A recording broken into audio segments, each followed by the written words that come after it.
அதே போல பாத்தீங்கன்னா ஒரு அமைச்சர் அவங்கவுங்க துறையில இருக்கிற கோளாறுலாம் சரி செஞ்சு அதை வந்துட்டு ஒரு கரெக்டா நேர்மையா டிரான்ஸ்பரண்டா கொண்டு போகணுன்ட்டு முயற்சி எடுத்து பண்ணிட்டு இருக்காங்க.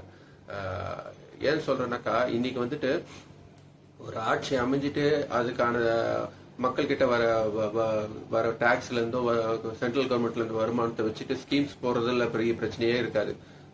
லஞ்சம் இல்லாம கிளீன் அண்ட் கிளியரா, எந்த ஒரு லஞ்சமும் எந்த ஒரு லாவண்யமும் இல்லாம கிளீன் அண்ட் கிளியரா பண்றதுதான் பெரிய சவாலே. அதை வந்துட்டு ஒரு விஷயத்தையும் பண்ணிட்டு வராங்க. இதை நம்ம பாராட்ட வேண்டிய விஷயம் தாங்க. இதெல்லாம் நிர்வாகிகள், கீழ்மட்ட நிர்வாகிகள் கொஞ்சம் புரிஞ்சு நடந்துக்கணுங்க.